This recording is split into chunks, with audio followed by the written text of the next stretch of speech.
조만간 전투에 참여할 가능성이 매우 높고 그러면 인민군의 막대한 희생이 불가피하다. 아마 러시아보다 더 많이 희생이 될 거다. 또 하나는 이건 이제 우리 국방부 쪽에서 나온 얘기인데 러시아 중대 하나의 소대로 편성이 될 거다. 아, 네네. 이게 1개 중대가 4개 소대잖아요. 그럼 그 중에 한 소대면은 러시아군하고 합동으로 할 거고, 그렇다면 러시아 중대장이 가장 위험한 총알바지로 이 친구들 내보낼 거다. 이런 평가가 있어요. 그리고 지금 러시아의 전술이 뭐냐면 인해 전술이에요. 그냥 병력과 자원을 갈아 넣더라도 지금 전진한다. 이 개념이거든요. 이 뿌리가 슬프게도 소련에서 출발해요. 스탈린. 히틀러를 이긴. 네네. 정말로 악마의 명언을 하나 남겼습니다. 한 명이 죽으면 비극이다. 그러나 100만 명이 죽으면 통계다. 이런 말을 남겼어요. 그걸 전장에도 적용시켰어요. 그게 이제 스톰 제트 작전이라는 거거든요. 스톰 제트 부대가 있어요. 이건 뭐냐면 무장이 빈약한, 별로 전투력이 없는, 별로 중요하지 않은 인원들을 먼저 전장으로 내보내요. 총알바지로. 그럼 저쪽에서 그 사격을 할 거 아니에요. 포를 쏠 거 아니에요. 그럼 적군이 어딘지 위치가 드러나거든요. 그렇죠. 그럼 이 사람들이 희생을 바탕으로 거길 때리는 거예요. 그러니까 러시아가 그런 식으로 전쟁을 했거든요. 소련이. 지금 러시아도 그렇게 무한정. 러시아의 평균 임금이 모스크바는 뭐 꽤 높지만 평균적으로 한 7, 80만 원밖에 안 하거든요. 근데 신병 월급이 280만 원부터 시작해요. 돈으로 끌어들이는 거죠. 돈으로. 그 다음에 뭐 죄수들. 무한정. 그런 개념이니까 결과적으로 북한군. 사실 뭐 우리와 적대 관계지만 우리 동포죠. 그렇죠. 근데 이 친구들이 무제한적으로 희생될 가능성이 지금 있어요. 전면적으로 참가한다면. 그러니까 벨로우소프는 더 많은 추가 병력. 인민군이 소모되면 100% 추가 병력은 가야 돼요. 안 그러면 그 11,000명이 왜 11,000명이냐면 3,000명 정도 4개 여단 규모로 간 것 같거든요. 그러면 1개 여단도 20, 30% 소모되면은 여단 전투력이 없거든요. 그럼 100% 가야 돼요. 우리도 월남전 때 64년부터 73년까지 무려 32만 명이 파병이 됐어요. 그리고 게릴라전, 대규모 정규 전면전이 아님에도 불구하고 주로 게릴라전이었거든요. 대게릴라전. 물론 이제 뭐 저기도 있었지만 그 전쟁에서 5,000명이 전사하셨어요. 11,000명이 부상하셨고. 근데 여기는 전면전이잖아요. 대규모 소모전이잖아요. 그런 상황입니다, 지금. 사실 뭐 우크라이나에서 뭐 내지는 우크라이나 정부가 발표하든 민간 단체에서 발표하든 뭐 군사 블로거가 발표하든 간에 계속해서 일단 뭐 북한군이 사망했다, 뭐 증거가 나왔다라고 하는 것 자체가 사실 그만큼 이제 이게 러시아와 이 북한의 좀 그런 잘못된 뭐 전쟁 내지는 그런 여론을 좀 만들려고 하는 건데, 말씀하신 거 들어보니까 사실 굳이 그렇게 만들지 않다 하더라도 조만간은 그런 일이 발생할 가능성이 매우 높다, 이렇게 해석해 볼 수가 있겠네요. 그러니까 아직은 지금 아까 이제 러시아 중대 편성 얘기도 했잖아요. 근데 또 하나의 확인되지 않은 보도는 뭐냐면 아직 후방에 있다. 크루스크 전면전은 참여 안 하고 있다. 네네. 후방 예비대 개념으로 있다. 왜냐하면 지금 일파만파거든요. 북한군 파병으로 전 세계가 지금 경각심을 가지고 있거든요. 그러니까 원래 계획이 뭐였는지 모르겠지만 푸틴이 주저하고 있을 수도 있다. 왜냐하면 전면적으로 참여하면 100% 포로는 생깁니다. 그렇죠. 네. 인민군 그 전사자 시신도 확보가 될 거고. 그럼 찾아낼 수 있거든요.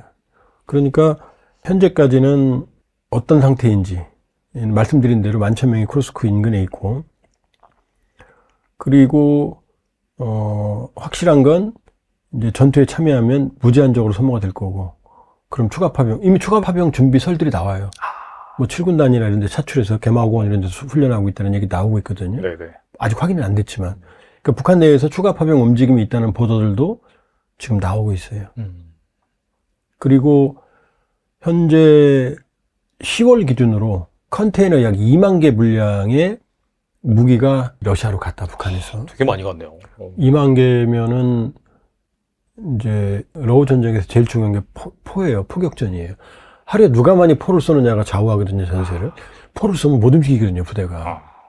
근데 우크라이나는 러시아의 한 3분의 1 정도밖에 못 쏴요. 네네. 근데 러시아가 한 2, 3만 발 쏜다고 지금 추정이 돼요. 더 많을 때는 많겠지만. 152mm 포탄으로 환산했을 때. 그 컨테이너 2만 개를 152mm 포탄으로만 환산하면 거의 1000만 발이에요. 어마어마한 물량인 거죠. 그러니까 최근에 뭐 불새 4, 피닉스4 영어로 그 북한산 대전차 미사일이거든요. 이걸 러시아가 파괴했다. 그 다음에 240mm 방사포. 이거는 사거리가 60km쯤 되거든요. 그 다음에 170mm 자주포. 이것도 사거리가 한 60km 가거든요. 그러니까 이런 것들이 뭐 100문이 갔다, 뭐 50문이 갔다, 20문이 갔다, 뭐 불새 파괴하는 장면이다. 이런 게 계속 나오는 얘기가 어마어마한 물량의 북한산 무기, 그 다음에 병력. 이게 지금 러시아로 가고 있고, 러시아가 북한의 무기에 절대적으로 의존하는 상황에서 이제 병력까지 간 상황인 거죠. 말씀을 들어보니까 사실 또 트럼프가 취임하고 나서 전쟁을 분명히 이제 끝나려고 강력히 드라이브를 걸 것이고, 그 전에 푸틴 입장에서는 어떻게든 쿠르스크를 탈환해야 하니까 그 기간이 얼마 남지 않았으니까 결단을 조만간 내릴 수 있겠네요. 네. 푸틴은 지금 좋죠. 왜냐? 푸틴이 남부의 네, 이 영토, 네. 이러면은 그 맨 밑에 있는 크림반도 2014년에 강제 병합했다 이렇게 써있죠? 네. 이게 원래 우크라이나 영토지만 원래는 아니었어요. 1954년에 행정적으로만 우크라이나에 통합을 시켜준 거였어요. 그 이전엔 러시아 영토였어요. 그러니까 러시아인들한테 크림반도는 독도 같은 거예요. 우리의. 네네. 그러니까 자기네 영토라고 생각해요. 키신저도 크림반도는 원래 러시아 영토였다. 그러니 거긴 건들지 말았다 이렇게 얘기한 적이 있거든요. 그 다음에 그 위에 루간스크라고 도네츠크라고 써있는 또 비끔칠한 부분이 있죠. 네. 여기는 러시아계가 많이 사는 지역이었어요. 요 둘이 2014년에 크림반도는 강제로 뺏어갔고 다시 루간스크 도네츠크에서는 친러시아계가 반란을 일으켰거든요. 그래서 장악하고 있었어요. 그러니까 우크라이나인들은 다 나가버렸어요. 요 두 개를 잇는 남부 벨트, 이걸 남부 회랑이라고 그러거든요. 네네. 그걸 이어버렸잖아요. 그렇죠. 네. 그러니까 요게 남한 면적인데 러시아, 우크라이나 영토의 5분의 1. 푸틴은 이 정도면은 충분히 성과를 얻었다고 판단합니다. 이 상태에서 만일 휴전하면 푸틴이 이긴 거예요. 근데 트럼프 대통령은 이거 인정해 준다는 거거든요. 그러면 푸틴은 좋죠. 속으로 웃죠. 근데 문제는 뭐라고요? 쿠르스크가 있잖아요. 쿠르스크를 저 남부 장악한 상태에서 끝내면 행복한데 요건 좀 먹겠죠. 너무 많이 죽었으니까. 현재까지 한 70만 명 소모됐거든요. 전사 사상자가. 네네. 그래도 체면을 살거든요. 그런데 문제는 쿠르스크를 뺏긴 상태에서 휴전하면 이거는 러시아 영토를 뺏긴 부끄러운 대통령이 되니까. 그러니까 푸틴은 이 상태에서 휴전하는 건 좋지만 목숨을 걸고서라도 쿠르스크는 회복해라. 이런 명령을 내린 거죠, 지금. 그 다음에 젤렌스키는요. 이거는 목숨을 걸고서라도 막아야 되는 거 아니에요, 지금은. 그러니까 여기서 치열한 격전이 벌어지고 있는 거죠. 치열한 격전이. 그리고 북한군이 여기에 간 거죠. 여기에. 러시아군 4만, 북한군 10,000명이면 얼마나 큰 수적으로 도움이 됩니까? 전투에 참가하지 않더라도 한쪽 축선을 담당하고 있을 가능성이 있거든요. 그럼 우크라이나군이 이 전선이 늘어지죠. 엷어지죠. 그러니까 전투에 참가든 안 하든 이미 만명 효과는 러시아는 보고 있다. 이렇게 볼 수 있죠.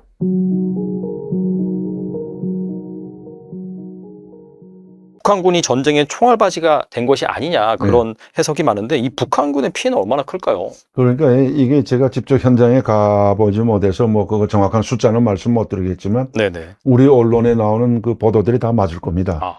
이 보도들이 우리 자체로 언론들이 만들어낸 게 아니고 정부가 만들어낸 것도 아니고 현재는 우크라이나 정보 당국이 제공한 리소스입니다. 이게 자료 원천들인데 제가 2주 전에 폴란드하고 루마니아에 국제회의 갔었습니다. 국제회의를 어디서 했냐면 니콜라이 차우세스크 독재 대통령이 쓰던 그 궁전, 김일성의 궁전, 주석궁 같은 그 궁전을 몰수해서 국가 거로 되는데 여기서 이제 국제회의를 전현직 서방나라, 동유럽 나라 전현직 장관들과 국회의원들 이런 그 국제 중요한 회의였는데 여기서 제가 연설을 했는데 여기 이제 우크라이나 대통령실 외교안보 보좌관이 이제 여기 참가했습니다. 3명이 왔더라고요. 그 양반들이 나한테 그 자료들을 다 보여줘요. 제가 여기서 우크라이나 북한 파병 로우 전쟁 원인과 실태에 대해서 제가 제 연설의 절반은 그에 대해서 이제 제가 밝혔는데 이분들이 자료를 나한테 주는 거 보니까 거의 맞는 자료들이에요. 현지에서 만드는 거고 자료들이고 또 저한테도 헤어질 때 뭐라고 하냐면 돌아가면 꼭 대한민국 정부의 북한 병사들, 용병들 또 이 총알바지라는 여기서 무지막지하게 나오는데 이걸 이렇게 막으려면 어떻게 우리가 도와달라 이거.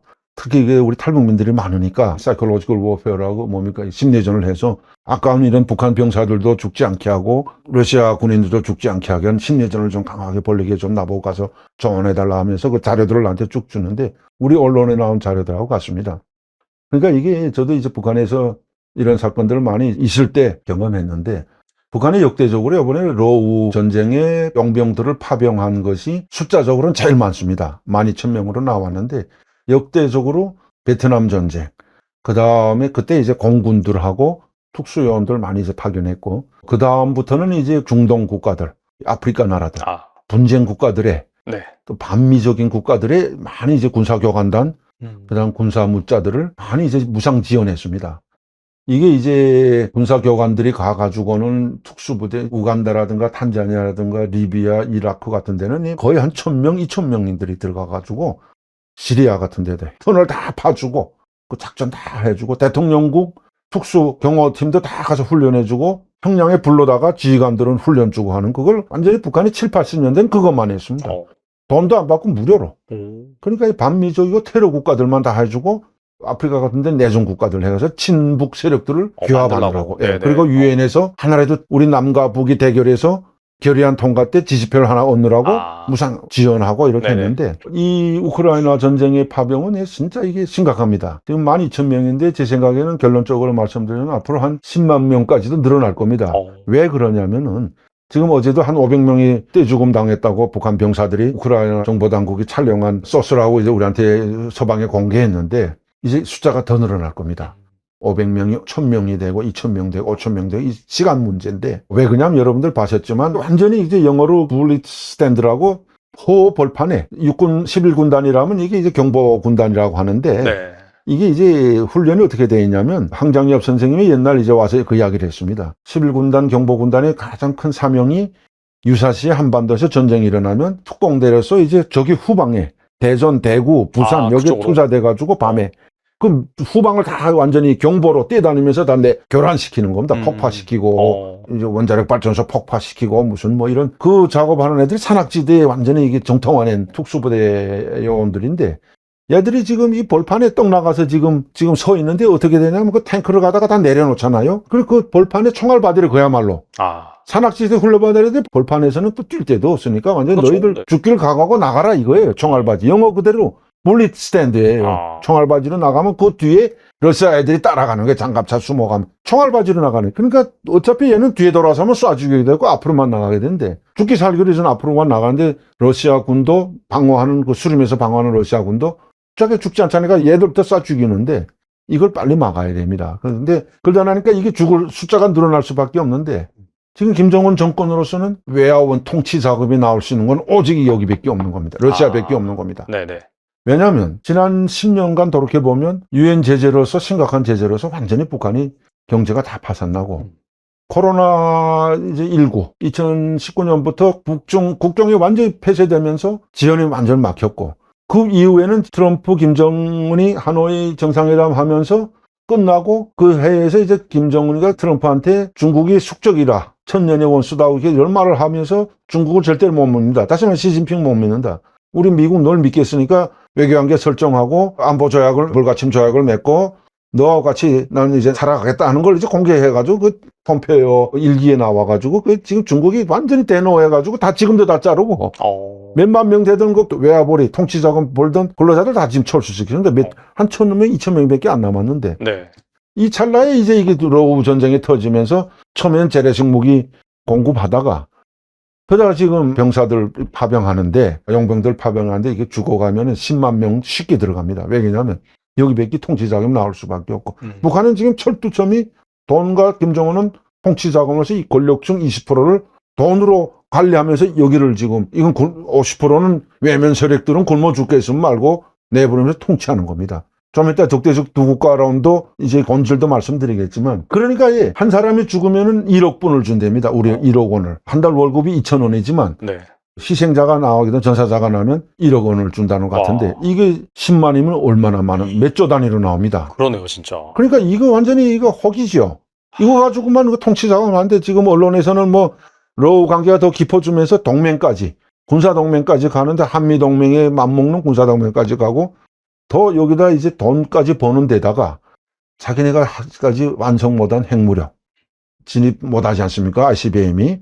그리고 이제 SLBM도 잠수함이 옛날 걸 갖다가 2개 묶어가지고 한번 발사한 거밖에 없는데 핵 잠수함도 러시아로부터 받고 이런 다목적으로 더 적극적으로 이제 병사들이 죽든 말든 10만에 가든 넘어가든 총알바지로 달라는 데를 다 갖다 줄 겁니다. 그러니까 완전히 이게 우리 북한 병사들만 희생양이고 떼죽음을 당하고 그 돈이 일전 한 푼도 가족들한테 못 갑니다. 오히려 가족들한테 그게 비밀이 노출될까봐 다 가족들은 집단부라고 지방으로 이제 섬으로 이제 갖다 모으면 됩니다. 그 소식이 전하지만 일파만파로 퍼져나가니까 그 가족들한테는 만약 죽었다 하면 여기 우리 군사분계선 NLL에서 남한 침략을 막다가 용감하게 이제 단가 수령해서 죽었다 하고 전사자증 하나 보내고 그 다음에 기껏 선물 제한 냉동기, TV 이런 건 하나 주고 맙니다. 그것도 전기도 안 오는데 그걸 받아서 뭘 합니까? 그거 다 감춥니다. 그런데 지금은 호재 같지만 이게 곧 악이 될 겁니다.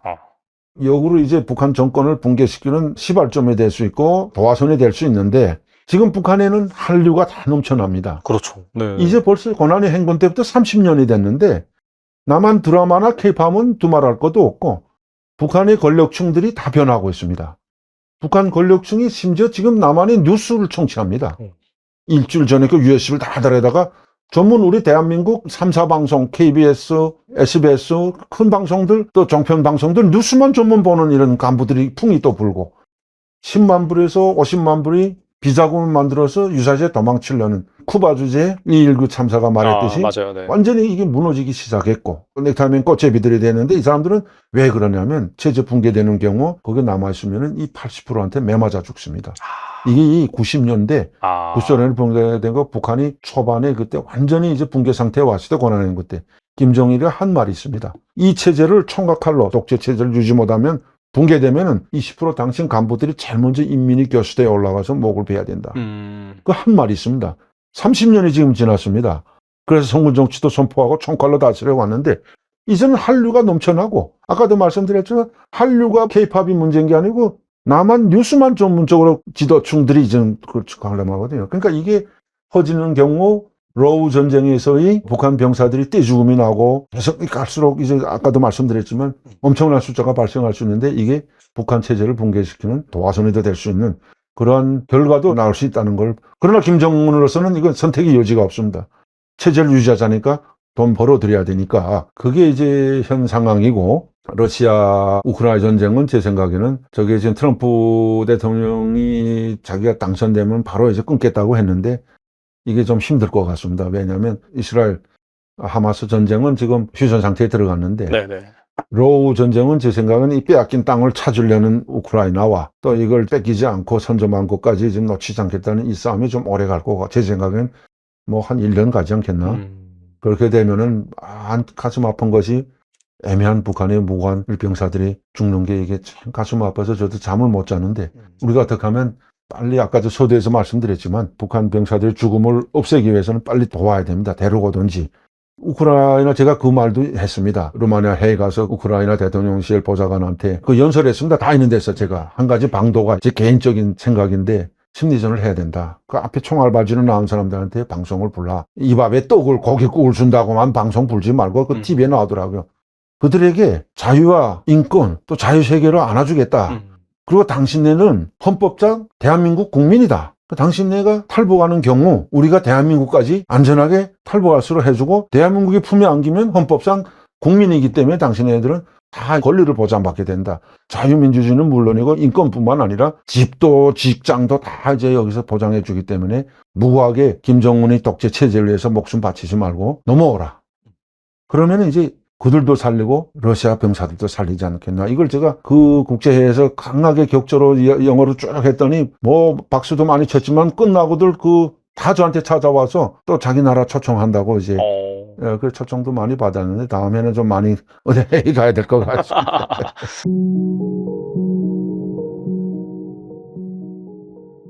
우크라이나 러시아 전쟁이 언제 끝날지는 뭐 하느님도 모르는 거죠. 이제 뭐 트럼프 대통령이 당선이 되면 한 줄 내로 끝내겠다. 그것도 가봐야 아는 거예요. 그리고 최근에 또 젤렌스키 대통령이 나토에 가입이 빨라지면 지금 상태에서도 휴전을 할 수 있다라는 이런 뉘앙스의 그런 발언을 했어요. 휴전을 전제로, 예. 그러니까 나토 가입을 전제로 휴전할 수 있다 그런 말을 했죠. 예, 네네. 그러니까 이제 조금 이제는 마무리 단계에 들어가는 것 같지만 또 이제 어떻게 될지 모르기 때문에 그 러시아나 북한 관계를 보게 되면 이제 초래될 수 있는 일에 어떻게 보면 방패막을 미리 세우는 거죠. 장기전으로 갈 수도 있고 또 어떻게 되면 끝날 수도 있기 때문에 네, 북한과의 전쟁이 끝난다고 해도 이제 북한과의 계속 관계를 유지하려면 항상 그렇잖아요. 이제 날이 밝기 전에 되게 어두운 법이잖아요. 그러니까 전쟁이 끝나기 전에는 되게 모든 것들이 다 조금 알 수 없게 까맣고, 그리고 실제로 이제 세계적으로 정말 많은 희생자가 난 전쟁들의 역사적 흐름을 보면 전쟁 말기에 그렇게 많은 사람들이 죽었다고 해요. 네, 그러니까 이제 전쟁이 진행되는 과정보다는 정전을 앞두고 몇 달 오간에 전체 병사의, 그러니까 전사한 사람의 60%가 그때 죽었다고. 그러니까 그 정도로 이제는 마지막으로 치닫기 때문에 좀 더 치열해질 수 있는 가능성이 많은데, 러시아는 지금 어떻게 보면 병력이 모자라서 이제 군에 입대하면 몇천 달러를 주고 또 달마다 월급을 주는 형식으로까지 지금 인원을 먹고 있잖아요. 그만큼 사람 머리수, 병력이 부족하기 때문에 북한에서 이제 장기적으로, 그러니까 저는 그러니까 플랜 B까지 다 짜고 있다고 생각해요. 네, 그러니까 지금 현재는 지금 사실은 이게 정말 오리무중인 게 북한에 12,000명이 파견됐다. 뭐 이렇게 하는 것도 뭐 미 국방성도 하고 하지만 실제로 러시아가 공개적으로 밝히지 않으니까 5,000명이다, 10,000명이다, 30,000명이다 계속 정보가 오락가락 하는 거예요. 그리고 또 이제 북한군이 이제 이번에 이제 전투에서 500명이 사망했다. 이거는 미국도 인정하지 않은 거예요. 미국은 그냥 전사는 했다. 그게 몇 명인지는 모르는 거예요. 근데 러시아에서 이렇게 500명이다. 이렇게 이제 일본하고 교토통신이랑 인터뷰를 하면서 그 숫자가 나왔지 실제로 500명이 죽었는지도 모르는 거예요. 사망은 했는데 그 정확한 수가 몇인지는 아직 미국도 정확하게 못 짚는 거예요. 그러니까 그 정도로 어떻게 보면 북한군이 자기네 독자적인 부대를 가지고 이동을 했으면 그게 딱 눈에 들어오겠는데, 이제 어떻게 보면 러시아 군대 한 개 대소대에 한 개 이렇게 소대나 분대나 중대별로 가입이 됐기 때문에, 그러니까 분산이 됐기 때문에 이게 사망자를 알 수가 없는 거예요. 그러니까 그 정도로 이제 은밀하게 하고, 그렇기 때문에 이제 러시아 입장에서는 장기 파병 그런 것들도 토론을 하고, 그리고 이제 사람이 가면 무기가 따라가는 거예요. 그렇죠. 그러니까 이제 사람이나 무기, 그리고 앞으로 또 이제 저는 더 한 발 더 나가서 러시아하고 북한이 이 전쟁은 일단은 첫 번째 그림이고 더 큰 그림을 그릴 수 있다는 생각을 했어요. 이제는 군사적으로 협력이 됐기 때문에 이걸 토대로 해서 이제 핵 분야에서 핵탄두를 만들고 이런 데서 좀 더 둘이 기술과 어떻게 보면 북한에는 이제 우라늄을 비롯한 핵을 만들 수 있는 것들이 매장이 되어 있는 곳이잖아요. 그렇기 때문에 이제 그런 것들을 협력해서 핵에 대해서 좀 더 통이 넓게 우리가 앞으로 좀 더 생산을 하고 실험을 하고 이런 기술적인 문제들을 좀 조율하지 않았을까. 그리고 군인들 장기적인 파병, 이거는 그냥 눈 감고도 가학이에요. 그건 당연한 거죠. 그러면 그게 따른 무기들, 재래식 무기가 나갈 수도 있고 지금 북한에서 이미 만들어 놓은 핵탄두나 이런 것들도 나갈 수가 있는 가능성이 있죠. 이렇게 중요하지 않고서는 외무상이 왔다 갔다 할 수는 없는 거죠.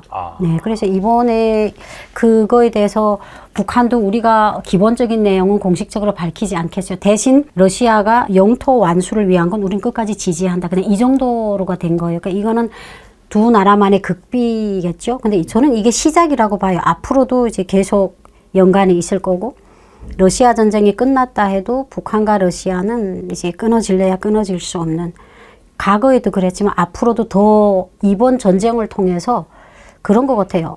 고난을 함께 나누면 더 끈끈해져요. 근데 그 좋게 보면 고난이지만 나쁘게 보면 둘 다 침략 국가잖아요. 근데 그 사람들이 러시아나 북한의 입장은 자기네가 침략을 한 침략자라고 인정하지 않는 거예요. 정의의 전쟁을 하는 나라라고 생각하기 때문에 네네. 이번 관계를 이용해 가지고 두 나라 사이는 더 끈끈해지고 우리가 세계가 예측할 수 없었던 정말 무서운 그런 모함 이런 것들도 두 나라가 힘을 합쳐서 같이 일 수 있는 가능성이 거의 저는 100%라고 봐요.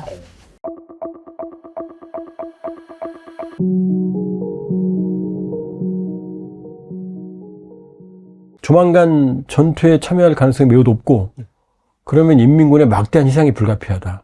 아마 러시아보다 더 많이 희생이 될 거다. 또 하나는, 이건 이제 우리 국방부 쪽에서 나온 얘기인데,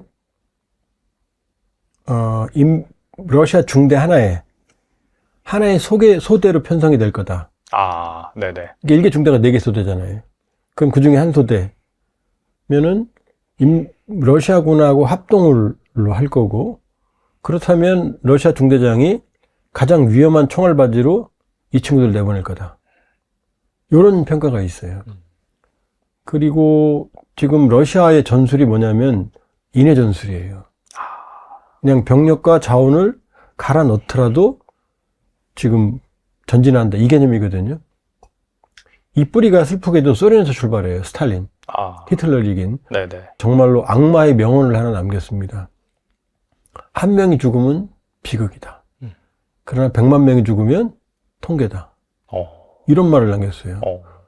그걸 전장에도 적용시켰어요. 그게 이제 스톰 제트 작전이라는 거거든요. 스톰 제트 부대가 있어요. 이건 뭐냐면 무장이 빈약한, 별로 전투력이 없는, 별로 중요하지 않은 인원들을 먼저 전장으로 내보내요. 총알바지로. 그럼 저쪽에서 계속 사격을 할 거 아니에요. 포를 쏠 거 아니에요. 그럼 적군이 어딘지 위치가 드러나거든요. 그렇죠. 그럼 이 사람들이 희생을 바탕으로 거길 때리는 거예요. 그러니까 러시아가 그런 식으로 전쟁을 했거든요. 소련이. 지금 러시아도 그렇게 무한정. 러시아의 평균 임금이 모스크바는 뭐 꽤 높지만 평균적으로 한 7, 80만 원밖에 안 하거든요. 근데 신병 월급이 280만 원부터 시작해요. 돈으로 끌어들이는 거죠. 돈으로. 그 다음에 뭐 죄수들. 무한정. 그런 개념이니까 결과적으로 북한군. 사실 뭐 우리와 적대 관계지만 우리 동포죠. 그렇죠. 근데 이 친구들이 무제한적으로 희생될 가능성이 지금 있어요. 전면적으로 참가한다면. 그러니까 벨로우소프는 더 많은 추가 병력. 인민군이 소모되면 100% 추가 병력은 가야 돼요. 안 그러면 그 11,000명이 왜 11,000명이냐면 3,000명 정도 4개 여단 규모로 간 것 같거든요. 그러면 1개 여단도 20, 30% 소모되면은 여단 전투력이 없거든요. 그럼 100% 가야 돼요. 우리도 월남전 때 64년부터 73년까지 무려 32만 명이 파병이 됐어요. 그리고 게릴라전, 대규모 정규 전면전이 아님에도 불구하고 주로 게릴라전이었거든요. 대게릴라전. 물론 이제 뭐 저기도 있었지만 그 전쟁에서 5,000명이 전사하셨어요. 11,000명이 부상하셨고. 근데 여기는 전면전이잖아요. 대규모 소모전이잖아요. 그런 상황입니다, 지금. 사실 뭐 우크라이나에서 뭐 내지는 우크라이나 정부가 발표하다니 민간 단체에서 발표하다니 뭐 군사 블로거 발표하든 간에 계속해서 일단 뭐 북한군이 사망했다 뭐 증거가 나왔다라고 하는 것 자체가 사실 그만큼 이제 이게 러시아와 이 북한의 좀 그런 잘못된 뭐 전쟁 내지는 그런 여론을 좀 만들려고 하는 건데 말씀하신 거 들어보니까 사실 굳이 그렇게 만들지 않다 하더라도 조만간은 그런 일이 발생할 가능성이 매우 높다 이렇게 해석해 볼 수가 있겠네요. 그러니까 아직은 지금 아까 이제 러시아 중대 편성 얘기도 했잖아요. 근데 또 하나의 확인되지 않은 보도는 뭐냐면 아직 후방에 있다. 쿠르스크 전면전은 참여 안 하고 있다. 네네. 후방 예비대 개념으로 있다. 왜냐하면 지금 일파만파거든요. 북한군 파병으로 전 세계가 지금 경각심을 가지고 있거든요. 그러니까 원래 계획이 뭐였는지 모르겠지만 푸틴이 주저하고 있을 수도 있다. 왜냐하면 전면적으로 참여하면 100% 포로는 생깁니다. 그렇죠. 네. 인민군 그 전사자 시신도 확보가 될 거고. 그럼 찾아낼 수 있거든요. 그러니까 현재까지는 어떤 상태인지 말씀드린 대로 11,000명이 쿠르스크 인근에 있고, 그리고 확실한 건 이제 전투에 참여하면 무제한적으로 소모가 될 거고, 그럼 추가 파병, 이미 추가 파병 준비설들이 나와요. 뭐 7군단이나 이런 데 차출해서 개마고원 이런 데서 훈련하고 있다는 얘기 나오고 있거든요. 네네. 아직 확인은 안 됐지만. 그러니까 북한 내에서 추가 파병 움직임이 있다는 보도들도 지금 나오고 있어요. 그리고 현재 10월 기준으로 컨테이너 약 2만 개 분량의 무기가 러시아로 갔다, 북한에서. 되게 많이 갔네요. 2만 개면은 이제 러우 전쟁에서 제일 중요한 게 포예요. 포격전이에요. 하루에 누가 많이 포를 쏘느냐가 좌우하거든요, 전세를. 포를 쏘면 못 움직이거든요, 부대가. 근데 우크라이나는 러시아의 한 3분의 1 정도밖에 못 쏴요. 네네. 근데 러시아가 한 2, 3만 발 쏜다고 지금 추정이 돼요. 더 많을 때는 많겠지만. 152mm 포탄으로 환산했을 때. 그 컨테이너 2만 개를 152mm 포탄으로 환산하면 거의 1000만 발이에요. 어마어마한 물량인 거죠. 그러니까 최근에 뭐 불새 4, 피닉스 4 영어로 그 북한산 대전차 미사일이거든요. 이걸 러시아가 파괴했다. 그 다음에 240mm 방사포. 이거는 사거리가 60km쯤 되거든요. 그 다음에 170mm 자주포. 이것도 사거리가 한 60km 가거든요.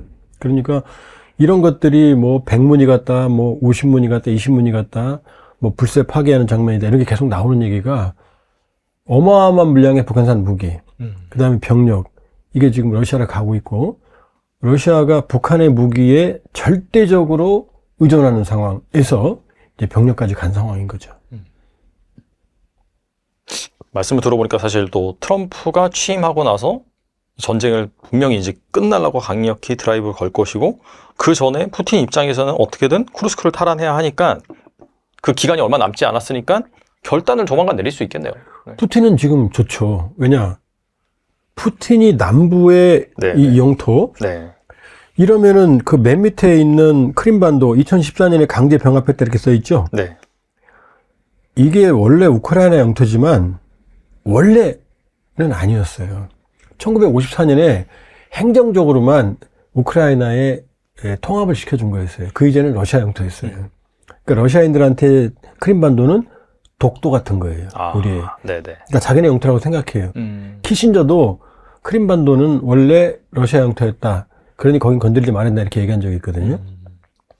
그 다음에 그 위에 루간스크라고 도네츠크라고 써있는 또 비금칠한 부분이 있죠. 네. 여기는 러시아계가 많이 사는 지역이었어요. 요 둘이 2014년에 크림반도는 강제로 뺏어갔고 다시 루간스크 도네츠크에서는 친러시아계가 반란을 일으켰거든요. 그래서 장악하고 있었어요. 그러니까 우크라이나인들은 다 나가버렸어요. 요 두 개를 잇는 남부 벨트, 이걸 남부 회랑이라고 그러거든요. 네네. 그걸 이어버렸잖아요. 그렇죠. 네. 그러니까 요게 남한 면적인데 러시아, 우크라이나 영토의 5분의 1.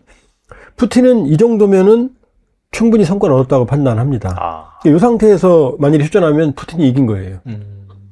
근데 트럼프 대통령은 이거 인정해 준다는 거거든요. 그러면 푸틴은 좋죠. 속으로 웃죠. 근데 문제는 뭐라고요?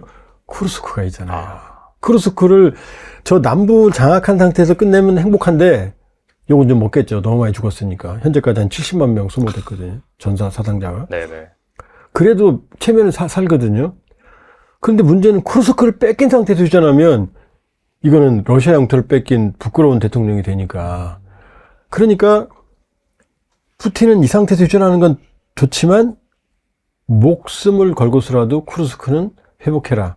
이런 명령을 내린 거죠, 지금. 그 다음에 젤렌스키는요.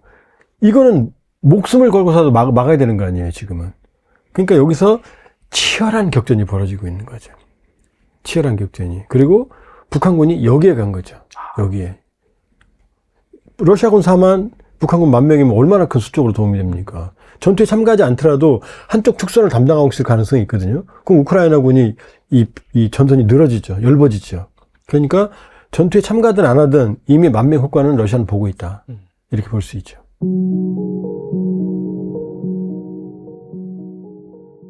북한군이 전쟁의 총알바지가 된 것이 아니냐 그런 해석이 많은데 이 북한군의 피해는 얼마나 클까요? 그러니까 이게 제가 직접 현장에 가보지 못해서 뭐 그거 정확한 숫자는 말씀 못 드리겠지만 네네. 우리 언론에 나오는 그 보도들이 다 맞을 겁니다. 이 보도들이 우리 자체로 언론들이 만들어낸 게 아니고 정부가 만들어낸 것도 아니고 현재는 우크라이나 정보 당국이 제공한 걸 썼습니다. 이게 자료 원천들인데 제가 2주 전에 폴란드하고 루마니아에 국제회의 갔었습니다. 국제회의를 어디서 했냐면 니콜라이 차우세스크 독재 대통령이 쓰던 그 궁전, 김일성의 궁전, 주석궁 같은 그 궁전을 몰수해서 국가 거로 되는데 여기서 이제 국제회의를 전현직 서방나라, 동유럽 나라 전현직 장관들과 국회의원들 이런 그 국제 중요한 회의였는데 여기서 제가 연설을 했는데 여기 이제 우크라이나 대통령실 외교안보 보좌관이 이제 여기 참가했습니다. 3명이 왔더라고요. 그 양반들이 나한테 그 자료들을 다 보여줘요. 제가 여기서 우크라이나 북한 파병 로우 전쟁 원인과 실태에 대해서 제가 제 연설의 절반은 그에 대해서 이제 제가 밝혔는데, 이분들이 자료를 나한테 주는 거 보니까 거의 맞는 자료들이에요. 현지에서 만들어 놓고 자료들이고, 또 저한테도 헤어질 때 뭐라고 하냐면, 돌아가면 꼭 대한민국 정부의 북한 병사들, 용병들, 또 이 총알바지로는 여기 무지막지하게 나오는데 이걸 이렇게 막으려면 어떻게 우리가 도와달라 이거. 특히 이게 우리 탈북민들이 많으니까 사이콜로지컬 워페어라고 뭡니까 심리전을 해서 아까운 이런 북한 병사들도 죽지 않게 하고 러시아 군인들도 죽지 않게 하게 한 심리전을 좀 강하게 벌리게 좀 나보고 가서 조언해달라 하면서 그 자료들을 나한테 쭉 주는데, 우리 언론에 나온 자료들하고 같습니다. 그러니까 이게 저도 이제 북한에서 이런 사건들을 많이 있을 때 경험했는데, 북한이 역대적으로 이번에 로우 전쟁에 용병들을 파병한 것이 숫자적으로는 제일 많습니다. 12,000명으로 나왔는데, 역대적으로 베트남 전쟁, 그 다음에 그때 이제 공군들하고 특수요원들 많이 이제 파견했고, 그 다음부터는 이제 중동 국가들, 아프리카 나라들, 분쟁 국가들의 네. 또 반미적인 국가들의 많이 이제 군사교관단, 그 다음 군사물자들을 많이 이제 무상 지원했습니다. 이게 이제 군사교관들이 가가지고는 특수부대, 우간다라든가 탄자니아라든가 리비아, 이라크 같은 데는 거의 한 1,000명, 2,000명들이 들어가가지고 시리아 같은 데도 터널 다 파주고 그 작전 다 해주고, 대통령국 특수 경호팀도 다 가서 훈련해주고, 평양에 불러다가 지휘관들은 훈련 주고 하는, 그걸 완전히 북한이 7, 80년대는 그것만 했습니다. 돈도 안 받고 무료로.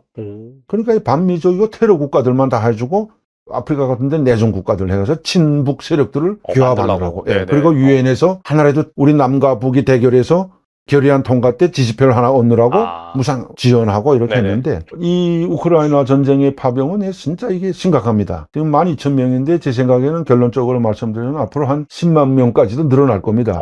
왜 그러냐면은 지금 어제도 한 500명이 떼죽음 당했다고 북한 병사들이 우크라이나 정보당국이 촬영한 소스라고 이제 우리한테 서방에 공개했는데, 이제 숫자가 더 늘어날 겁니다.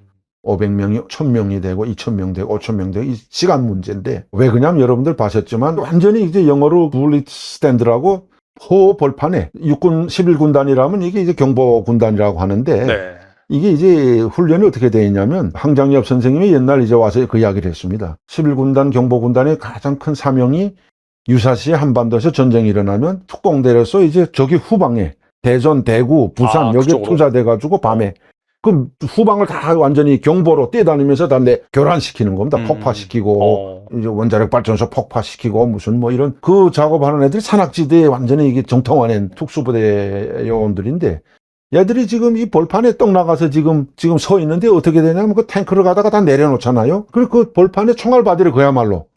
산악지대 흘러보내야 되는데 벌판에서는 또 뛸 데도 없으니까 완전 그렇죠. 너희들 죽기를 각오하고 나가라 이거예요. 총알바지. 영어 그대로. 물릿 스탠드예요. 총알바지로 나가면 그 뒤에 러시아 애들이 따라가는 거예요. 장갑차 수모감. 총알바지로 나가는. 그러니까 어차피 얘는 뒤에 돌아서면 쏴 죽이게 되고 앞으로만 나가게 되는데, 죽기 살기로 해서는 앞으로만 나가는데, 러시아 군도 방어하는 그 수림에서 방어하는 러시아 군도 저게 죽지 않자니까 얘들부터 쏴 죽이는데, 이걸 빨리 막아야 됩니다. 그런데 그러다 나니까 이게 죽을 숫자가 늘어날 수밖에 없는데, 지금 김정은 정권으로서는 외화원 통치 작업이 나올 수 있는 건 오직 여기밖에 없는 겁니다. 러시아밖에 없는 겁니다.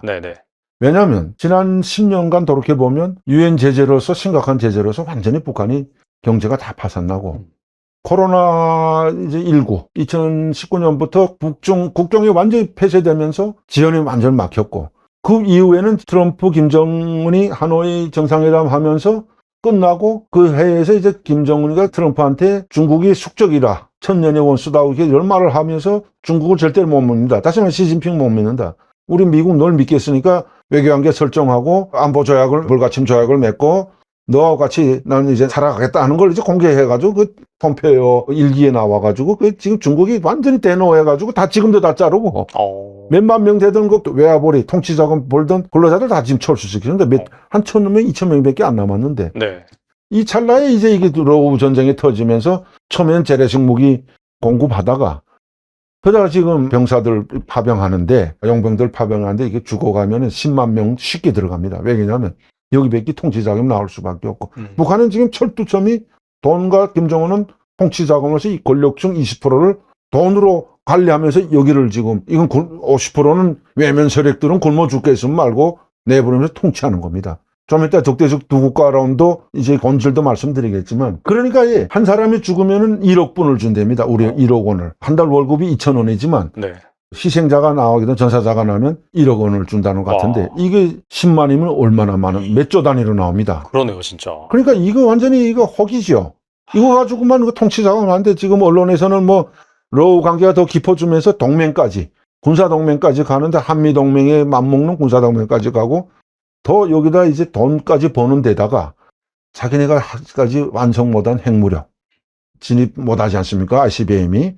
그리고 이제 SLBM도 잠수함이 옛날 걸 갖다가 2개 묶어가지고 한 번 발사한 거밖에 없는데 핵 잠수함도 러시아로부터 받고 이런 다목적으로 더 적극적으로 이제 병사들이 죽든 말든 10만에 가든 넘어가든 총알바지로 달라는 데를 다 갖다 줄 겁니다. 그러니까 완전히 이게 우리 북한 병사들만 희생양이고 떼죽음을 당하고 그 돈이 일전 한 푼도 가족들한테 못 갑니다. 오히려 가족들한테 그게 비밀이 노출될까봐 다 가족들은 집담부라고 지방으로 이제 섬으로 이제 갖다 모으면 됩니다. 그 소식이 전해지면 일파만파로 퍼져나가니까 그 가족들한테는 만약 죽었다 하면 여기 우리 군사분계선 NLL에서 남한 침략을 막다가 용감하게 이제 단가 수령해서 죽었다 하고 전사자증 하나 보내고 그 다음에 기껏 선물 제한 냉동기, TV 이런 건 하나 주고 맙니다. 그것도 전기도 안 오는데 그걸 받아서 뭘 합니까?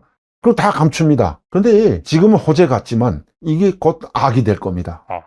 역으로 이제 북한 정권을 붕괴시키는 시발점이 될 수 있고 도화선이 될 수 있는데 지금 북한에는 한류가 다 넘쳐납니다. 그렇죠. 네. 이제 벌써 고난의 행군 때부터 30년이 됐는데 남한 드라마나 케이팝은 두말할 것도 없고 북한의 권력층들이 다 변하고 있습니다. 북한 권력층이 심지어 지금 남한의 뉴스를 청취합니다. 일주일 전에 그 USB를 다 달아다가 전문 우리 대한민국 3사 방송, KBS, SBS, 큰 방송들, 또 종편 방송들 뉴스만 전문 보는 이런 간부들이 풍이 또 불고 10만 불에서 50만 불이 비자금을 만들어서 유사시에 도망치려는 쿠바 주재 219 참사가 말했듯이 맞아요. 네. 완전히 이게 무너지기 시작했고 넥타이면 꽃제비들이 되는데 이 사람들은 왜 그러냐면 체제 붕괴되는 경우 거기 남아있으면 이 80%한테 매맞아 죽습니다. 이게 이 90년대 구소련이 붕괴된 거 북한이 초반에 그때 완전히 이제 붕괴 상태에 왔을 때 권하는 그때 김정일이 한 말이 있습니다. 이 체제를 총각칼로 독재 체제를 유지 못하면 붕괴되면은 20% 당신 간부들이 제일 먼저 인민위 교수대에 올라가서 목을 베야 된다. 그 한 말이 있습니다. 30년이 지금 지났습니다. 그래서 성군 정치도 선포하고 총칼로 다스려 왔는데 이제는 한류가 넘쳐나고 아까도 말씀드렸지만 한류가 케이팝이 문제인 게 아니고 남한 뉴스만 전문적으로 지도층들이 지금 관람하거든요. 그러니까 이게 퍼지는 경우 러우 전쟁에서의 북한 병사들이 떼죽음이 나고 계속 갈수록 이제 아까도 말씀드렸지만 엄청난 숫자가 발생할 수 있는데 이게 북한 체제를 붕괴시키는 도화선이 될 수 있는 그러한 결과도 나올 수 있다는 걸. 그러나 김정은으로서는 이건 선택의 여지가 없습니다.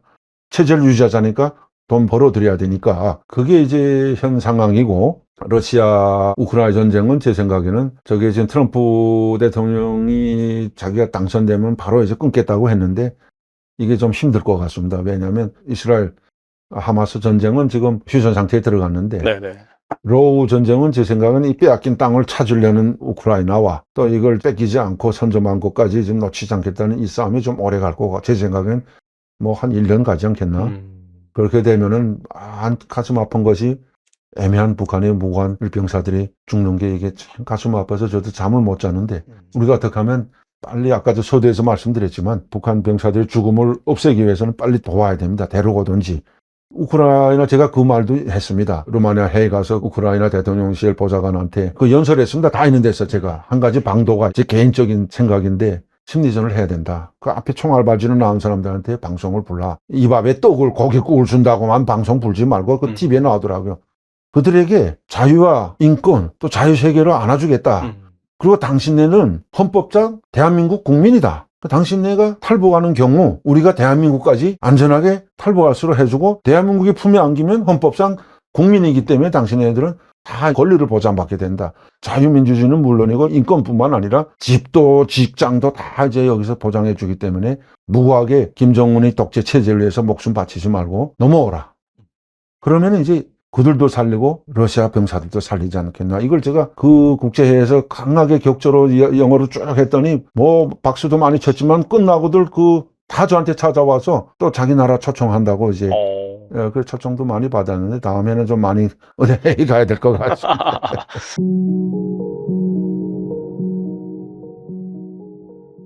우크라이나 러시아 전쟁이 언제 끝날지는 하느님도 모르는 거죠. 이제 트럼프 대통령이 당선이 되면 한 줄 내로 끝내겠다. 그것도 가봐야 아는 거예요. 그리고 최근에 또 젤렌스키 대통령이 나토에 가입이 빨라지면 지금 상태에서도 휴전을 할 수 있다라는 이런 뉘앙스의 그런 발언을 했어요. 휴전을 전제로, 예. 그러니까 나토 가입을 전제로 휴전할 수 있다 그런 말을 했죠. 예, 네네. 그러니까 이제 조금 이제는 마무리 단계에 들어가는 것 같지만 또 이제 어떻게 될지 모르기 때문에 그 러시아나 북한 관계를 보게 되면 이제 초래될 수 있는 일에 어떻게 보면 방패막을 미리 세우는 거죠. 장기전으로 갈 수도 있고 또 어떻게 되면 끝날 수도 있기 때문에 네, 북한과의 전쟁이 끝난다고 해도 이제 북한과의 계속 관계를 유지하려면 항상 그렇잖아요. 이제 날이 밝기 전에 되게 어두운 법이잖아요. 그러니까 전쟁이 끝나기 전에는 되게 모든 것들이 다 조금 알 수 없게 까맣고, 그리고 실제로 이제 세계적으로 정말 많은 희생자가 난 전쟁들의 역사적 흐름을 보면 전쟁 말기에 그렇게 많은 사람들이 죽었다고 해요. 네, 그러니까 이제 전쟁이 진행되는 과정보다는 정전을 앞두고 몇 달 오간에 전체 병사의, 그러니까 전사한 사람의 60%가 그때 죽었다고. 그러니까 그 정도로 이제는 마지막으로 치닫기 때문에 좀 더 치열해질 수 있는 가능성이 많은데, 러시아는 지금 어떻게 보면 병력이 모자라서 이제 군에 입대하면 몇천 달러를 주고 또 달마다 월급을 주는 형식으로까지 지금 인원을 먹고 있잖아요. 그만큼 사람 머리수, 병력이 부족하기 때문에 북한에서 이제 장기적으로, 그러니까 저는 그러니까 플랜 B까지 다 짜고 있다고 생각해요. 네, 그러니까 지금 현재는 지금 사실은 이게 정말 오리무중인 게 북한에 12,000명이 파견됐다. 이렇게 하는 것도 미 국방성도 하고 하지만 실제로 러시아가 공개적으로 밝히지 않으니까 5,000명이다, 10,000명이다, 30,000명이다 계속 정보가 오락가락 하는 거예요. 그리고 또 이제 북한군이 이제 이번에 이제 전투에서 500명이 사망했다. 이거는 미국도 인정하지 않은 거예요. 미국은 그냥 전사는 했다. 그게 몇 명인지는 모르는 거예요. 근데 러시아에서 이렇게 500명이다. 이렇게 이제 일본하고 교토통신이랑 인터뷰를 하면서 그 숫자가 나왔지 실제로 500명이 죽었는지도 모르는 거예요. 사망은 했는데 그 정확한 수가 몇인지는 아직 미국도 정확하게 못 짚는 거예요. 그러니까 그 정도로 어떻게 보면 북한군이 자기네 독자적인 부대를 가지고 이동을 했으면 그게 딱 눈에 들어오겠는데, 이제 어떻게 보면 러시아 군대 한 개 대소대에 한 개 이렇게 소대나 분대나 중대별로 가입이 됐기 때문에, 그러니까 분산이 됐기 때문에 이게 사망자를 알 수가 없는 거예요. 그러니까 그 정도로 이제 은밀하게 하고, 그렇기 때문에 이제 러시아 입장에서는 장기 파병? 그런 것들도 토론을 하고, 그리고 이제 사람이 가면 무기가 따라가는 거예요. 그렇죠. 그러니까 이제 사람이나 무기, 그리고 앞으로 또 이제 저는 더 한 발 더 나가서 러시아하고 북한이 이 전쟁은 일단은 첫 번째 그림이고 더 큰 그림을 그릴 수 있다는 생각을 했어요. 이제는 군사적으로 협력이 됐기 때문에 이걸 토대로 해서 이제 핵 분야에서 핵탄두를 만들고 이런 데서 좀 더 둘이 기술과, 어떻게 보면 북한에는 이제 우라늄을 비롯한 핵을 만들 수 있는 것들이 매장이 되어 있는 곳이잖아요. 그렇기 때문에 이제 그런 것들을 협력해서 핵에 대해서 좀 더 통이 넓게 우리가 앞으로 좀 더 생산을 하고 실험을 하고 이런 기술적인 문제들을 좀 조율하지 않았을까. 그리고 군인들 장기적인 파병, 이거는 그냥 눈 감고도 가학이에요. 그건 당연한 거죠. 그러면 그게 따른 무기들, 재래식 무기가 나갈 수도 있고 지금 북한에서 이미 만들어놓은 핵탄두나 이런 것들도 나갈 수가 있는 가능성이 있죠. 이렇게 중요하지 않고서는 외무상이 왔다 갔다 할 수는 없는 거죠. 네, 그래서 이번에 그거에 대해서 북한도 우리가 기본적인 내용은 공식적으로 밝히지 않겠어요. 대신 러시아가 영토 완수를 위한 건 우린 끝까지 지지한다. 그냥 이 정도로가 된 거예요. 그러니까 이거는 두 나라만의 극비겠죠. 근데 저는 이게 시작이라고 봐요. 앞으로도 이제 계속 연관이 있을 거고, 러시아 전쟁이 끝났다 해도 북한과 러시아는 이제 끊어질래야 끊어질 수 없는, 과거에도 그랬지만 앞으로도 더 이번 전쟁을 통해서 그런 것 같아요. 고난을 함께 나누면 더 끈끈해져요. 근데 좋게 보면 고난이지만 나쁘게 보면 둘 다 침략 국가잖아요. 근데 그 사람들이 러시아나 북한의 입장은 자기네가 침략을 한 침략자라고 인정하지 않는 거예요. 정의의 전쟁을 하는 나라라고 생각하기 때문에 네네. 이번 관계를 이용해 가지고 두 나라 사이는 더 끈끈해지고 우리가 세계가 예측할 수 없었던 정말 무서운 그런 모함 이런 것들도 두 나라가 힘을 합쳐서 같이 일 수 있는 가능성이 거의 저는 100%라고 봐요.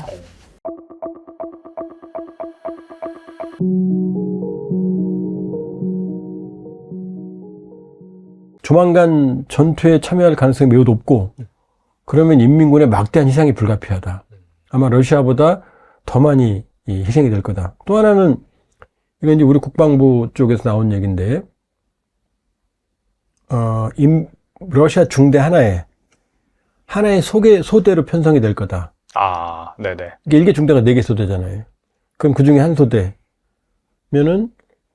러시아군하고 합동으로 할 거고 그렇다면 러시아 중대장이 가장 위험한 총알바지로 이 친구들 내보낼 거다.